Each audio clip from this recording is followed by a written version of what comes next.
was losing my home. But I was not losing my mind. People ask me now. Friends. The few I still have at 68.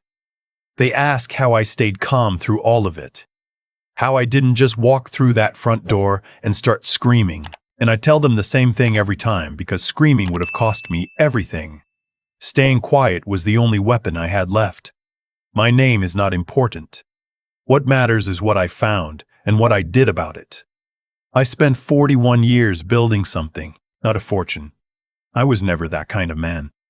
But I had a house on Delmore Road that I bought with my own two hands, a modest place in a quiet part of Ohio that my late wife Carolyn loved because of the maple tree in the backyard. She said it looked like it was on fire every October. After she passed, that tree was the reason I stayed. I couldn't leave it. Couldn't leave her. My daughter moved in about 2 years after Carolyn died. That part I understood. She said she was worried about me being alone. She brought her husband with her, a man I had never fully trusted but had never said so out loud, because my daughter's happiness was worth more to me than being right. He had a way of standing in a room like he already owned it, like he was just waiting for the paperwork to catch up. The first sign I missed was the mail. I started noticing letters I hadn't seen before. Legal-looking envelopes I didn't recognize, sitting on the counter for a day and then disappearing. I told myself I was being paranoid. That's what grief does to you after a while. It makes you suspicious of shadows. The second sign was harder to ignore. I was having chest pains. I want to be clear. I am not a man who complains about his health. I had a mild heart event 3 years ago and I bounced back. Went back to my garden. Went back to my Tuesday poker game with the men from my old precinct. I was fine. But starting around last November, I began feeling something different. Not pain exactly, more like a heaviness. Nausea after dinner. A tremor in my left hand that wasn't there before. I went to my doctor, who ran tests and said everything looked normal. He adjusted my blood pressure medication and sent me home. It didn't get better. I started keeping a small notepad in my shirt pocket, an old habit from my years working as a property inspector. I wrote down what I ate when I felt sick, how bad it was on a scale of 1 to 10. After 6 weeks, I had something I couldn't explain away. The worst days, the 7s and 8s, all happened within a few hours of eating dinner at home. The days I skipped dinner or grabbed something at the diner on Route 9, I felt almost normal. I sat with that information for a long time before I let myself believe what it was telling me. My son-in-law had recently started doing most of the cooking. He had offered about 4 months earlier, said my daughter was overwhelmed with her new job and he wanted to help out around the house. I had thanked him. I had eaten what he put in front of me. I didn't say anything. Not yet. I needed to be sure, and to be sure, I needed distance. The idea came to me on a Wednesday morning while I was raking leaves off Carolyn's maple. My old army buddy, a man I've known since 1978, had been asking me to come down to Savannah for years. I called him that afternoon and said I was finally taking him up on it. Told him I needed 2 weeks, told him not to mention it to anyone. Then I went inside and announced to my daughter and her husband that I was going to Savannah. Said I'd already bought the bus ticket, non-refundable. My daughter looked startled. My son-in-law looked something else. He looked relieved. That expression, just a flicker, half a second, was enough to harden everything inside me.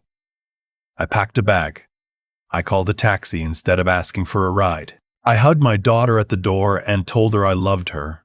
And I meant it, even as I was looking past her at the man standing in my kitchen with his arms crossed, watching me leave with what I can only describe as satisfaction. I took the taxi to the bus station. I bought a coffee. I waited 90 minutes and then I called another taxi to take me back across town to a motel on the industrial side of Kepler Street, the kind of place that takes cash and doesn't ask questions. I'd stayed there once before, years ago, when Carolyn and I had a fight bad enough that I needed a night away. The same woman was still at the front desk. I paid for 2 weeks up front. The next morning, I drove my old truck, which I had left parked 2 streets over at my neighbor's place without explanation, back to Delmore Road. I parked down the block where I could see the driveway. It was a Tuesday. My daughter left for work at 7:52. Her husband's car stayed in the driveway. By 9:30, 2 other cars had pulled in. I didn't recognize either of them. Men I'd never seen went inside my house carrying boxes. One of them had what looked like a router or some kind of networking equipment. They were inside for almost 3 hours. When they left without the boxes. That night, I called a woman I'd known for years, a private investigator who used to work adjacent to my old department, sharp as anyone I've ever met, the kind of person who finds things out without making noise. I told her what I'd seen. She told me to stay away from the property for 48 hours and let her do some looking. What she found, she delivered to me at the motel in a manila envelope on a Thursday afternoon. She sat across from me at the small table by the window and let me read it without interrupting. My son-in-law had been running an illegal sports betting operation. Not a small one. He had been using my house as a node, running traffic through my internet connection, using my address as a mail drop, hosting small gatherings that weren't poker nights among friends, but organized events with real money changing hands. The equipment in the boxes was servers. He had turned my basement into something that would have landed all of us in federal trouble if anyone had started looking, but that wasn't the worst part. She had pulled my medical records, with my permission, and cross-referenced them with a list of compounds that caused the symptoms I had been experiencing. Gradual. Cumulative. Designed to look like a sick old man getting sicker, there was a substance, legally purchasable in small quantities, that when added consistently to food over weeks causes exactly what I had been experiencing: nausea, tremors, cognitive fog. She didn't say the word out loud. She didn't have to.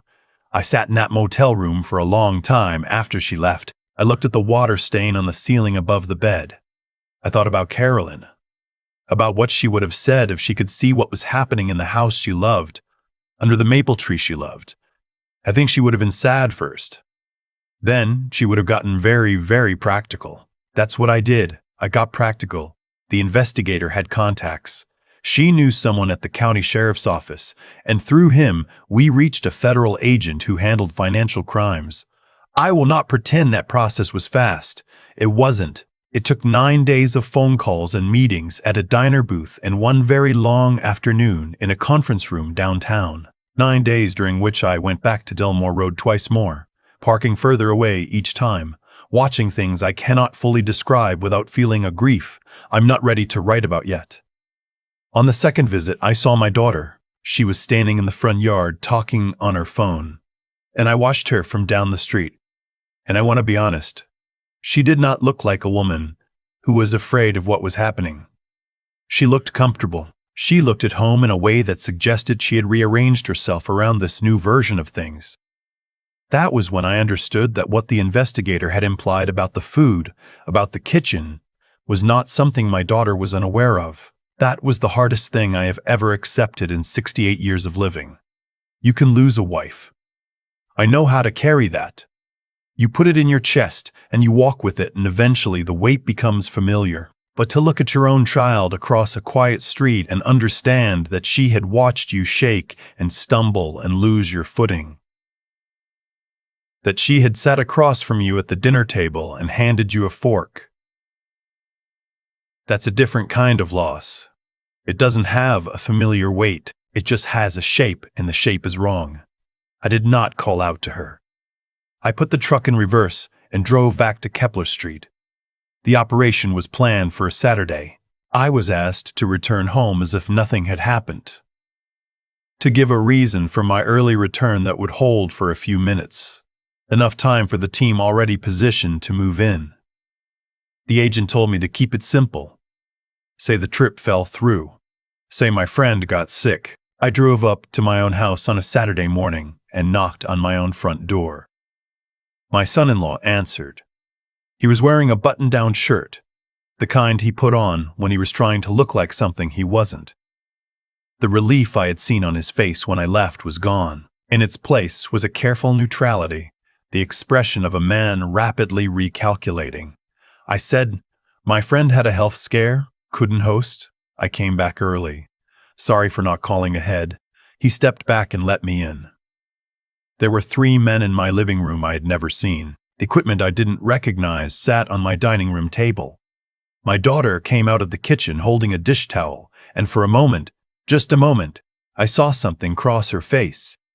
Not guilt exactly, more like the look of a person who has been holding a story together for a long time and can feel it beginning to come apart. I walked to the kitchen table and sat down. My son-in-law started talking, something about the men being business associates, something about a short-term arrangement, words that slid off each other like they'd been rehearsed too many times to mean anything. I nodded. I asked if there was coffee. My daughter poured me a cup without speaking. 12 minutes later, there were vehicles in the driveway. I will not dramatize what happened next because I don't need to. Warrants are warrants. Evidence is evidence. The men in my living room did not put up a fight. Men like that rarely do when the paperwork is real and the agents are calm. My son-in-law was handcuffed in my own entryway, in front of the coat hooks where Carolyn used to hang her gardening gloves. My daughter was not handcuffed that morning, but she was taken downtown for questioning. And when the investigator sat with me that afternoon and walked me through what they had found in the basement and in the financial records, it became clear that my daughter's involvement was not incidental. She had known. She had not stopped it, and she had been present in that kitchen on the nights that mattered. She called me from a waiting room at the courthouse 2 days later. I answered because I told myself I would answer, that I would be the kind of man who answers. She said, "Dad." She said it like a question and an apology at the same time. I said, "I know." There was a long pause. She started to say something else. Something that might have been an explanation, or a plea, or the beginning of a story that would have taken the shape of whatever she thought I needed to hear. I don't know which one it was, because I didn't let it arrive. I said, "I love you. I will always love you. But I need you to understand that I know everything, and there is nothing you can say right now that changes what has to happen next." Then I hung up. I am not going to tell you that was easy. I am not going to tell you I went home and slept well. I sat in the motel room on Kepler Street and I looked at the ceiling and I thought about every moment I could have seen this coming and chose comfort over clarity. That's the part they don't show you in the stories, the way you audit yourself afterward. All the times you looked away because looking would have cost you the version of things you wanted to believe. My son-in-law was charged under federal statutes. I will not pretend the legal process was swift or clean. It was neither, but the outcome was what it was. He is not a free man today. My daughter pled to a reduced charge. She served a period of supervised probation. I was not in the courtroom that day. I had decided, with the help of a counselor I started seeing that winter, that my presence there would not help either of us. She and I speak now, occasionally. Short calls. Careful words. There is no blueprint for this. For loving someone and not being able to trust them. For keeping the door open at a distance and hoping time does something useful with the space between you. The counselor says I am managing it well. I think she is being generous. I moved back into the house on Delmore Road. The first thing I did was go down to the basement and have everything removed. The second thing I did was plant 2 new shrubs along the front walk, something Carolyn had always wanted and I had never gotten around to. The third thing I did was sit down in the kitchen, my kitchen, and eat a meal I cooked myself, and feel my hands steady on the fork. The maple tree is still there. It will be red again in October. I tell this story not because I want sympathy. At 68, I have less interest in sympathy than I once did. I tell it because I spent 9 days parked down the street from my own house, watching the life inside it continue without me. And what I felt, more than anger, more than grief, was clarity. A cold, precise clarity about what I had allowed and what I still had the ability to change. I was losing my home. For a while, I really thought I was. But I had not lost my mind. And in the end, that was enough.